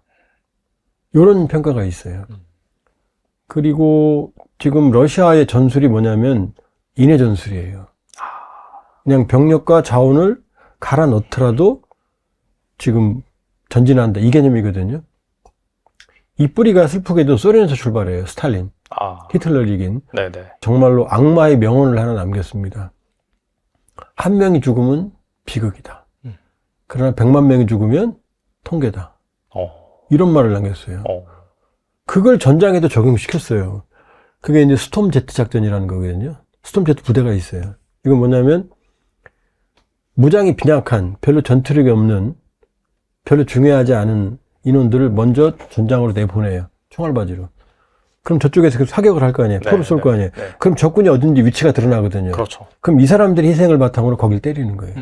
그러니까 러시아가 그런 식으로 전쟁을 했거든요. 소련이. 지금 러시아도 그렇게 무한정. 러시아의 평균 임금이 모스크바는 뭐 꽤 높지만 평균적으로 한 7, 80만 원밖에 안 하거든요. 근데 신병 월급이 280만 원부터 시작해요. 돈으로 끌어들이는 거죠. 돈으로. 그 다음에 뭐 죄수들. 무한정. 그런 개념이니까 결과적으로 북한군. 사실 뭐 우리와 적대 관계지만 우리 동포죠. 그렇죠. 근데 이 친구들이 무제한적으로 희생될 가능성이 지금 있어요. 전면적으로 참가한다면. 그러니까 벨로우소프는 더 많은 추가 병력. 인민군이 소모되면 100% 추가 병력은 가야 돼요. 안 그러면 11,000명이 왜 11,000명이냐면 3,000명 정도 4개 여단 규모로 간 것 같거든요. 그러면 1개 여단도 20, 30% 소모되면은 여단 전투력이 없거든요. 그럼 100% 가야 돼요. 우리도 월남전 때 64년부터 73년까지 무려 32만 명이 파병이 됐어요. 그리고 게릴라전, 대규모 정규 전면전이 아님에도 불구하고 주로 게릴라전이었거든요. 대게릴라전. 물론 이제 뭐 저기도 있었지만 그 전쟁에서 5,000명이 전사하셨어요. 11,000명이 부상하셨고. 근데 여기는 전면전이잖아요. 대규모 소모전이잖아요. 그런 상황입니다, 지금. 사실 뭐 우크라이나에서 뭐 내지는 우크라이나 정부가 발표하든 민간 단체에서 발표하든 뭐 군사 블로거가 발표하든 간에 계속해서 일단 뭐 북한군이 사망했다, 뭐 증거가 나왔다라고 하는 것 자체가 사실 그만큼 이제 러시아와 이 북한의 좀 그런 잘못된 뭐 전쟁 내지는 그런 여론을 좀 만들려고 하는 건데 말씀하신 거 들어보니까 사실 굳이 그렇게 만들지 않다 하더라도 조만간은 그런 일이 발생할 가능성이 매우 높다 이렇게 해석해 볼 수가 있겠네요. 그러니까 아직은 지금 아까 이제 러시아 중대 편성 얘기도 했잖아요. 근데 또 하나의 확인되지 않은 보도는 뭐냐면 아직 후방에 있다. 크루스크 전면전은 참여 안 하고 있다. 네네. 후방 예비대 개념으로 있다. 왜냐하면 지금 일파만파거든요. 북한군 파병으로 전 세계가 지금 경각심을 가지고 있거든요. 그러니까 원래 계획이 뭔지 모르겠지만 푸틴이 주저하고 있을 수도 있다. 왜냐하면 전면적으로 참여하면 100% 포로는 생깁니다. 그렇죠. 네. 인민군 전사자 시신도 확보가 될 거고. 그럼 찾아낼 수 있거든요. 그러니까 현재까지는 어떤 상태인지 말씀드린 대로 11,000명이 크루스크 인근에 있고, 그리고 확실한 건 이제 전투에 참여하면 무제한적으로 소모가 될 거고, 그럼 추가 파병, 이미 추가 파병 준비 설들이 나와요. 뭐 7군단이나 이런 데 차출해서 개마고원 이런 데서 훈련하고 있다는 얘기 나오고 있거든요. 네네. 아직 확인은 안 됐지만. 그러니까 북한 내에서 추가 파병 움직임이 있다는 보도들도 지금 나오고 있어요. 그리고 현재 10월 기준으로 컨테이너 약 2만 개 분량의 무기가 러시아로 갔다, 북한에서. 되게 많이 갔네요. 2만 개면은 이제 러우 전쟁에서 제일 중요한 게 포예요. 포격전이에요. 하루에 누가 많이 포를 쏘느냐가 좌우하거든요, 전세를. 포를 쏘면 못 움직이거든요, 부대가. 근데 우크라이나는 러시아의 한 3분의 1 정도밖에 못 쏴요. 네네. 근데 러시아가 한 2, 3만 발 쏜다고 지금 추정이 돼요. 더 많을 때는 많겠지만. 152mm 포탄으로 환산했을 때. 그 컨테이너 2만 개를 152mm 포탄으로만 환산하면 거의 1000만 발이에요. 어마어마한 물량인 거죠. 그러니까 최근에 뭐 불새 4, 피닉스4 영어로 그 북한산 대전차 미사일이거든요. 이걸 러시아가 파괴했다. 그 다음에 240mm 방사포. 이건 사거리가 60km쯤 되거든요. 그 다음에 170mm 자주포. 이것도 사거리가 한 60km 가거든요. 그러니까 이런 것들이 뭐 100문이 갔다, 뭐 50문이 갔다, 20문이 갔다, 뭐 불새 파괴하는 장면이다. 이런 게 계속 나오는 얘기가 어마어마한 물량의 북한산 무기. 그 다음에 병력. 이게 지금 러시아로 가고 있고, 러시아가 북한의 무기에 절대적으로 의존하는 상황에서 이제 병력까지 간 상황인 거죠. 말씀을 들어보니까 사실 또 트럼프가 취임하고 나서 전쟁을 분명히 이제 끝나려고 강력히 드라이브를 걸 것이고, 그 전에 푸틴 입장에서는 어떻게든 쿠르스크를 탈환해야 하니까 그 기간이 얼마 남지 않았으니까 결단을 조만간 내릴 수 있겠네요. 네. 푸틴은 지금 좋죠. 왜냐? 푸틴이 남부의 네, 이 네. 영토, 네. 이러면은 그 맨 밑에 있는 크림반도 2014년에 강제 병합했다 이렇게 써 있죠. 네. 이게 원래 우크라이나 영토지만 원래는 아니었어요. 1954년에 행정적으로만 우크라이나에 통합을 시켜준 거였어요. 그 이전엔 러시아 영토였어요. 그러니까 러시아인들한테 크림반도는 독도 같은 거예요. 우리의. 네네. 그러니까 자기네 영토라고 생각해요. 키신저도 크림반도는 원래 러시아 영토였다. 그러니 거긴 건드리지 말았다 이렇게 얘기한 적이 있거든요. 그 다음에 그 위에 루간스크라고 도네츠크라고 써있는 또 비끔칠한 부분이 있죠. 네. 여기는 러시아계가 많이 사는 지역이었어요. 요 둘이 2014년에 크림반도는 강제로 뺏어갔고 다시 루간스크 도네츠크에서는 친러시아계가 반란을 일으켰거든요. 그래서 장악하고 있었어요. 그러니까 우크라이나인들은 다 나가버렸어요. 요 두 개를 잇는 남부 벨트, 이걸 남부 회랑이라고 그러거든요. 네네. 그걸 이어버렸잖아요. 그렇죠. 네. 그러니까 요게 이어지네요. 남한 면적인데 러시아, 우크라이나 영토의 5분의 1. 푸틴은 이 정도면은 충분히 성과를 얻었다고 판단합니다. 이 상태에서 만일 휴전하면 푸틴이 이긴 거예요. 근데 트럼프 대통령은 이거 인정해 준다는 거거든요. 그러면 푸틴은 좋죠. 속으로 웃죠. 근데 문제는 뭐라고요? 쿠르스크가 있잖아요. 쿠르스크를 저 남부 장악한 상태에서 끝내면 행복한데 요건 좀 먹겠죠. 너무 많이 죽었으니까. 현재까지 한 70만 명 소모됐거든요. 전사 사상자가. 네네. 그래도 체면을 살거든요. 그런데 문제는 쿠르스크를 뺏긴 상태에서 휴전하면 이거는 러시아 영토를 뺏긴 부끄러운 대통령이 되니까. 그러니까 푸틴은 이 상태에서 휴전하는 건 좋지만 목숨을 걸고서라도 쿠르스크는 회복해라. 이런 명령을 내린 거죠, 지금. 그 다음에 젤렌스키는요. 이거는 목숨을 걸고서라도 막아야 되는 거 아니에요, 지금은. 그러니까 여기서 치열한 격전이 벌어지고 있는 거죠. 치열한 격전이. 그리고 북한군이 여기에 간 거죠. 여기에. 러시아군 4만, 북한군 10,000명이면 얼마나 큰 수적으로 도움이 됩니까? 전투에 참가하지 않더라도 한쪽 특선을 담당하고 있을 가능성이 있거든요. 그럼 우크라이나군이 이 전선이 늘어지죠. 엷어지죠. 그러니까 전투에 참가든 안 하든 이미 만명 효과는 러시아는 보고 있다. 이렇게 볼 수 있죠.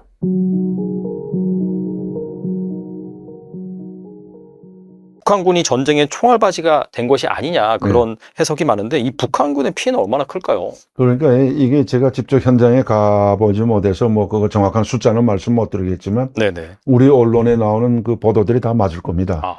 이 보도들이 우리 자체로 언론들이 만들어낸 게 아니고 정부가 만들어낸 것도 아니고 현재는 우크라이나 정보 당국이 제공한 걸 썼습니다. 이게 자료 원천들인데 제가 2주 전에 폴란드하고 루마니아에 국제회의 갔었습니다. 국제회의를 어디서 했냐면 니콜라이 차우세스 그 독재 대통령이 쓰던 그 궁전, 김일성의 궁전, 주석궁 같은 그 궁전을 몰수해서 국가 거로 되는데 여기서 이제 국제회의를 전현직 서방나라, 동유럽나라 전현직 장관들과 국회의원들 이런 그 국제 중요한 회의였는데 여기서 제가 연설을 했는데 여기 이제 우크라이나 대통령실 외교안보 보좌관이 이제 여기 참가했습니다. 3명이 왔더라고요. 그 양반들이 나한테 그 자료들을 다 보여줘요. 제가 여기서 우크라이나 북한 파병 로우 전쟁 원인과 실태에 대해서 제가 제 연설의 절반은 그에 대해서 이제 제가 밝혔는데 이분들이 자료를 나한테 주는 거 보니까 거의 맞는 자료들이에요. 현지에서 만들어 놓은 자료들이고 또 저한테도 헤어질 때 뭐라고 하냐면 돌아가면 꼭 대한민국 정부의 북한 병사들, 용병들 또 이 총알바지론이 여기서 무지막지하게 나오는데 이걸 이렇게 막으려면 어떻게 우리가 도와달라 이거. 특히 이게 우리 탈북민들이 많으니까 사이콜로지컬 워페어라고 뭡니까 심리전을 해서 아까운 이런 북한 병사들도 죽지 않게 하고 러시아 군인들도 죽지 않게 하게 한 심리전을 좀 강하게 벌리게 좀 나보고 가서 조언해달라 하면서 그 자료들을 나한테 쭉 주는데 우리 언론에 나온 자료들하고 같습니다. 그러니까 이게 저도 이제 북한에서 이런 사건들을 많이 있을 때 경험했는데 북한이 역대적으로 이번에 러우 전쟁에 용병들을 파병한 것이 숫자적으로는 제일 많습니다. 12,000명으로 나왔는데 역대적으로 베트남 전쟁, 그 다음에 그때 이제 공군들하고 특수요원들 많이 이제 파견했고 그 다음부터는 이제 중동 국가들, 아프리카 나라들, 분쟁 국가들의 또 반미적인 국가들의 많이 이제 군사교관단 그다음 군사무자들을 많이 이제 무상 지원했습니다. 이게 이제 군사교관들이 가가지고는 특수부대, 우간다라든가 탄자니아라든가 리비아, 이라크 같은 데는 거의 한 1,000명, 2,000명들이 들어가가지고 시리아 같은 데도 터널 다 파주고 그 작전 다 해주고 대통령국 특수경호팀도 다 가서 훈련해주고 평양에 불러다가 지휘관들은 훈련 주고 하는 그걸 완전히 북한이 7, 80년대는 그것만 했습니다. 돈도 안 받고 무료로. 그러니까 이 반미적이고 테러 국가들만 다 해주고 아프리카 같은 데 내전 국가들 해서 친북 세력들을 규합하느라고. 예. 그리고 유엔에서 하나라도 우리 남과 북이 대결해서 결의안 통과 때 지지표를 하나 얻느라고 무상 지원하고 이렇게 했는데 이 우크라이나 전쟁의 파병은 진짜 이게 심각합니다. 지금 12,000명인데 제 생각에는 결론적으로 말씀드리면 앞으로 한 10만 명까지도 늘어날 겁니다. 왜 그러냐면은 지금 어제도 한 500명이 떼죽음 당했다고 북한 병사들이 우크라이나 정보당국이 촬영한 소스라고 이제 우리한테 서방에 공개했는데 이제 숫자가 더 늘어날 겁니다. 500명이 1,000명이 되고 2,000명 되고 5,000명 되고 이 시간 문제인데 왜 그러냐면 여러분들 보셨지만 완전히 이제 영어로 블리츠 스탠드라고 포벌판에 육군 11군단이라면 이게 이제 경보군단이라고 하는데 이게 이제 훈련이 어떻게 되어 있냐면 황장엽 선생님이 옛날 이제 와서 그 이야기를 했습니다. 11군단 경보군단의 가장 큰 사명이 유사시에 한반도에서 전쟁이 일어나면 특공대로서 이제 저기 후방에 대전, 대구, 부산 여기에 투자돼가지고 밤에 그 후방을 다 완전히 경보로 뛰어다니면서 다 교란시키는 겁니다. 폭파시키고 이제 원자력 발전소 폭파시키고 무슨 뭐 이런 그 작업하는 애들이 산악지대에 완전히 이게 정통화된 특수부대 요원들인데 얘들이 지금 이 벌판에 떡 나가서 지금 서 있는데 어떻게 되냐면 그 탱크를 가다가 다 내려놓잖아요. 그리고 그 벌판에 총알바디를 그야말로 산악지대 흘러봐야 벌판에서는 또 뛸 데도 없으니까 완전히 너희들 죽기를 각오하고 나가라 이거예요. 총알바지. 영어 그대로 블리츠 스탠드예요. 총알바지로 나가면 그 뒤에 러시아 애들이 따라가는 거예요. 장갑차 수모가면 총알바지로 나가는. 그러니까 어차피 얘는 뒤에 돌아서면 쏴 죽이게 되고 앞으로만 나가게 되는데 죽기 살기로 해서는 앞으로만 나가는데 러시아 군도 방어하는 그 수림에서 방어하는 러시아 군도 저게 죽지 않자니까 얘들부터 쏴 죽이는데 이걸 빨리 막아야 됩니다. 그런데 그러다 나니까 이게 죽을 숫자가 늘어날 수밖에 없는데 지금 김정은 정권으로서는 외화원 통치 작업이 나올 수 있는 건 오직 여기밖에 없는 겁니다. 러시아밖에 없는 겁니다. 왜냐하면 지난 10년간 돌이켜보면 유엔 제재로서 심각한 제재로서 완전히 북한이 경제가 다 파산나고 코로나 이제 19 2019년부터 국정이 완전히 폐쇄되면서 지원이 완전 막혔고 그 이후에는 트럼프 김정은이 하노이 정상회담 하면서 끝나고 그 해에서 이제 김정은이가 트럼프한테 중국이 숙적이라 천년의 원수다 이런 말을 하면서 중국을 절대로 못 믿는다. 다시 말해 시진핑 못 믿는다. 우리 미국 널 믿겠으니까 외교관계 설정하고 안보 조약을 불가침 조약을 맺고 너와 같이 나는 이제 살아가겠다 하는 걸 이제 공개해가지고 그 폼페이오 일기에 나와가지고 그 지금 중국이 완전히 대노해가지고 다 지금도 다 자르고 몇만 명 되던 그 외화벌이 통치자금 벌던 근로자들 다 지금 철수시키는데 한 1,000명, 2,000명밖에 안 남았는데 이 찰나에 이제 이게 러우 전쟁이 터지면서 처음에는 재래식 무기 공급하다가 그러다가 지금 병사들 파병하는데 용병들 파병하는데 이게 죽어가면 10만 명 쉽게 들어갑니다. 왜냐하면 여기밖에 통치 자금이 나올 수밖에 없고 북한은 지금 철두섬이 돈과 김정은은 통치 자금으로서 이 권력층 20%를 돈으로 관리하면서 여기를 지금 이건 50%는 외면 세력들은 굶어 죽겠으면 말고 내버리면서 통치하는 겁니다. 좀 이따 적대적 두 국가라운드 이제 본질도 말씀드리겠지만 그러니까 한 사람이 죽으면은 1억 분을 준답니다. 우리 1억 원을. 한 달 월급이 2,000원이지만 네. 희생자가 나오기든 전사자가 나면 1억 원을 준다는 것 같은데 와. 이게 10만이면 얼마나 많은 몇 조 단위로 나옵니다. 그러네요, 진짜. 그러니까 이거 완전히 이거 허기죠. 이거 가지고만 그 통치자금 하는데 지금 언론에서는 뭐 러우 관계가 더 깊어지면서 동맹까지 군사동맹까지 가는데 한미동맹에 맞먹는 군사동맹까지 가고 더 여기다 이제 돈까지 버는 데다가 자기네가 아직까지 완성 못한 핵무력 진입 못하지 않습니까? ICBM이. 그리고 이제 SLBM도 잠수함이 옛날 걸 갖다가 2개 묶어가지고 한번 발사한 거밖에 없는데 핵 잠수함도 러시아로부터 받고 이런 다목적으로 더 적극적으로 이제 병사들이 죽든 말든 10만에 가든 넘어가든 총알바지로 달라는 데를 다 갖다 줄 겁니다. 그러니까 완전히 이게 우리 북한 병사들만 희생양이고 떼죽음을 당하고 그 돈이 일전 한 푼도 가족들한테 못 갑니다. 오히려 가족들한테 그게 비밀이 노출될까봐 다 가족들은 집단부라고 지방으로 이제 섬으로 이제 갖다 모으면 됩니다. 그 소식이 전해지면 일파만파로 퍼져나가니까 그 가족들한테는 만약 죽었다 하면 여기 우리 군사분계선 NLL에서 남한 침략을 막다가 용감하게 이제 단가 수령해서 죽었다 하고 전사자증 하나 보내고 그 다음에 기껏 선물 제한 냉동기, TV 이런 건 하나 주고 맙니다. 그것도 전기도 안 오는데 그걸 받아서 뭘 합니까? 그럼 다 감춥니다. 그런데 지금은 호재 같지만 이게 곧 악이 될 겁니다. 역으로 이제 북한 정권을 붕괴시키는 시발점이 될 수 있고 도화선이 될 수 있는데 지금 북한에는 한류가 다 넘쳐납니다. 그렇죠. 네. 이제 벌써 고난의 행군 때부터 30년이 됐는데 남한 드라마나 케이팝은 두말할 것도 없고 북한의 권력층들이 다 변하고 있습니다. 북한 권력층이 심지어 지금 남한의 뉴스를 청취합니다. 일주일 전에 그 USB를 다 달아다가 전문 우리 대한민국 3사 방송, KBS, SBS, 큰 방송들, 또 종편 방송들 뉴스만 전문 보는 이런 간부들이 풍이 또 불고 10만 불에서 50만 불이 비자금을 만들어서 유사시에 도망치려는 쿠바 주재 219 참사가 말했듯이 맞아요. 네. 완전히 이게 무너지기 시작했고 넥타이면 꽃제비들이 되는데 이 사람들은 왜 그러냐면 체제 붕괴되는 경우 거기 남아있으면 이 80%한테 매맞아 죽습니다. 이게 이 90년대 구소련이 붕괴된 거 북한이 초반에 그때 완전히 이제 붕괴 상태에 왔을 때 권한한 그때 김정일이 한 말이 있습니다. 이 체제를 총각할로 독재 체제를 유지 못하면 붕괴되면은 20% 당신 간부들이 제일 먼저 인민위 교수대에 올라가서 목을 베야 된다. 그 한 말이 있습니다. 30년이 지금 지났습니다. 그래서 성군 정치도 선포하고 총칼로 다스려 왔는데 이제는 한류가 넘쳐나고 아까도 말씀드렸지만 한류가 케이팝이 문제인 게 아니고 남한 뉴스만 전문적으로 지도층들이 지금 관람하거든요. 그러니까 이게 퍼지는 경우 러우 전쟁에서의 북한 병사들이 떼죽음이 나고 계속 갈수록 이제 아까도 말씀드렸지만 엄청난 숫자가 발생할 수 있는데 이게 북한 체제를 붕괴시키는 도화선이 될 수 있는 그러한 결과도 나올 수 있다는 걸. 그러나 김정은으로서는 이건 선택의 여지가 없습니다. 체제를 유지하자니까 돈 벌어들여야 되니까 그게 이제 현 상황이고 러시아 우크라이나 전쟁은 제 생각에는 저게 지금 트럼프 대통령이 자기가 당선되면 바로 이제 끊겠다고 했는데 이게 좀 힘들 것 같습니다. 왜냐하면 이스라엘 하마스 전쟁은 지금 휴전 상태에 들어갔는데 네네.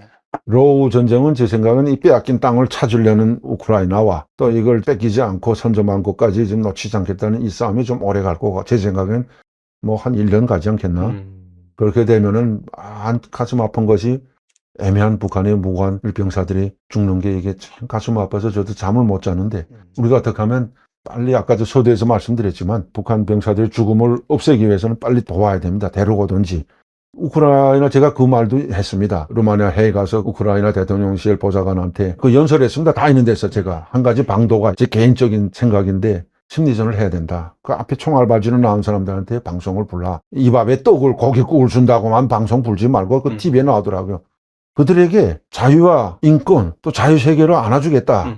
그리고 당신네는 헌법상 대한민국 국민이다. 당신네가 탈북하는 경우 우리가 대한민국까지 안전하게 탈북할 수 있도록 해주고 대한민국의 품에 안기면 헌법상 국민이기 때문에 당신네들은 다 권리를 보장받게 된다. 자유민주주의는 물론이고 인권뿐만 아니라 집도 직장도 다 이제 여기서 보장해 주기 때문에 무고하게 김정은의 독재 체제를 위해서 목숨 바치지 말고 넘어오라.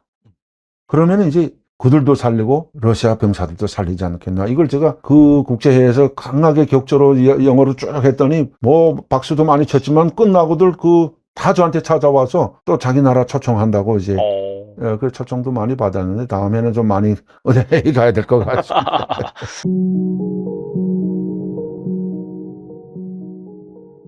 우크라이나 러시아 전쟁이 언제 끝날지는 하느님도 모르는 거죠. 이제 트럼프 대통령이 당선이 되면 한 줄 내로 끝내겠다. 그것도 가봐야 아는 거예요. 그리고 최근에 또 젤렌스키 대통령이 나토에 가입이 빨라지면 지금 상태에서도 휴전을 할 수 있다라는 이런 뉘앙스의 그런 발언을 했어요. 휴전을 전제로, 그러니까 나토 가입을 전제로 휴전할 수 있다 그런 말을 했죠. 예, 네네. 그러니까 이제 조금 이제는 마무리 단계에 들어가는 것 같지만 또 이제 어떻게 될지 모르기 때문에 그 러시아나 북한 관계를 보게 되면 이제 초래될 수 있는 일에 어떻게 보면 방패막을 미리 세우는 거죠. 장기전으로 갈 수도 있고 또 어떻게 되면 끝날 수도 있기 때문에 네, 북한과의 전쟁이 끝난다고 해도 이제 북한과의 계속 관계를 유지하려면 항상 그렇잖아요. 이제 날이 밝기 전에 되게 어두운 법이잖아요. 그러니까 전쟁이 끝나기 전에는 되게 모든 것들이 다 조금 알 수 없게 까맣고, 그리고 실제로 이제 세계적으로 정말 많은 희생자가 난 전쟁들의 역사적 흐름을 보면 전쟁 말기에 그렇게 많은 사람들이 죽었다고 해요. 네, 그러니까 이제 전쟁이 진행되는 과정보다는 정전을 앞두고 몇 달 오간에 전체 병사의, 그러니까 전사한 사람의 60%가 그때 죽었다고. 그러니까 그 정도로 이제는 마지막으로 치닫기 때문에 좀 더 치열해질 수 있는 가능성이 많은데, 러시아는 지금 어떻게 보면 병력이 모자라서 이제 군에 입대하면 몇천 달러를 주고 또 달마다 월급을 주는 형식으로까지 지금 인원을 먹고 있잖아요. 그만큼 사람 머리수, 병력이 부족하기 때문에 북한에서 이제 장기적으로, 그러니까 저는 그러니까 플랜 B까지 다 짜고 있다고 생각해요. 네, 그러니까 지금 현재는 지금 사실은 이게 정말 오리무중인 게 북한에 12,000명이 파견됐다. 이렇게 하는 것도 미 국방성도 하고 하지만 실제로 러시아가 공개적으로 밝히지 않으니까 5,000명이다, 10,000명이다, 30,000명이다 계속 정보가 오락가락 하는 거예요. 그리고 또 이제 북한군이 이제 이번에 이제 전투에서 500명이 사망했다. 이거는 미국도 인정하지 않은 거예요. 미국은 그냥 전사는 했다. 그게 몇 명인지는 모르는 거예요. 근데 러시아에서 이렇게 500명이다. 이렇게 이제 일본하고 교토통신이랑 인터뷰를 하면서 그 숫자가 나왔지 실제로 500명이 죽었는지도 모르는 거예요. 사망은 했는데 그 정확한 수가 몇인지는 아직 미국도 정확하게 못 짚는 거예요. 그러니까 그 정도로 어떻게 보면 북한군이 자기네 독자적인 부대를 가지고 이동을 했으면 그게 딱 눈에 들어오겠는데, 이제 어떻게 보면 러시아 군대 한 개 대소대에 한 개 이렇게 소대나 분대나 중대별로 가입이 됐기 때문에, 그러니까 분산이 됐기 때문에 이게 사망자를 알 수가 없는 거예요. 그러니까 그 정도로 이제 은밀하게 하고, 그렇기 때문에 이제 러시아 입장에서는 장기 파병 그런 것들도 토론을 하고, 그리고 이제 사람이 가면 무기가 따라가는 거예요. 그렇죠. 그러니까 이제 사람이나 무기, 그리고 앞으로 또 이제 저는 한 발 더 나가서 러시아하고 북한이 이 전쟁은 일단은 첫 번째 그림이고 더 큰 그림을 그릴 수 있다는 생각을 했어요. 이제는 군사적으로 협력이 됐기 때문에 이걸 토대로 해서 이제 핵 분야에서 핵탄두를 만들고 이런 데서 좀 더 둘이 기술과, 어떻게 보면 북한에는 이제 우라늄을 비롯한 핵을 만들 수 있는 것들이 매장이 되어 있는 곳이잖아요. 그렇기 때문에 이제 그런 것들을 협력해서 핵에 대해서 좀 더 통이 넓게 우리가 앞으로 좀 더 생산을 하고 실험을 하고 이런 기술적인 문제들을 좀 조율하지 않았을까. 그리고 군인들 장기적인 파병, 이거는 그냥 눈 감고도 가학이에요. 그건 당연한 거죠. 그러면 그게 따른 무기들, 재래식 무기가 나갈 수도 있고 지금 북한에서 이미 만들어 놓은 핵탄두나 이런 것들도 나갈 수가 있는 가능성이 있죠. 이렇게 중요하지 않고서는 외무상이 왔다 갔다 할 수는 없는 거죠.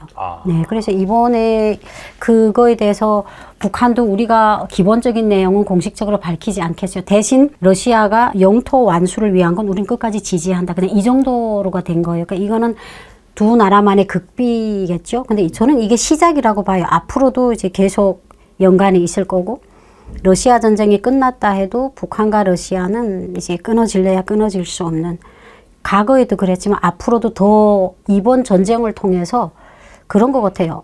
고난을 함께 나누면 더 끈끈해져요. 근데 좋게 보면 고난이지만 나쁘게 보면 둘 다 침략 국가잖아요. 근데 그 사람들이 러시아나 북한의 입장은 자기네가 침략을 한 침략자라고 인정하지 않는 거예요. 정의의 전쟁을 하는 나라라고 생각하기 때문에 네네. 이번 관계를 이용해 가지고 두 나라 사이는 더 끈끈해지고, 우리가 세계가 예측할 수 없었던 정말 무서운 그런 모함 이런 것들도 두 나라가 힘을 합쳐서 같이 일 수 있는 가능성이 거의 저는 100%라고 봐요.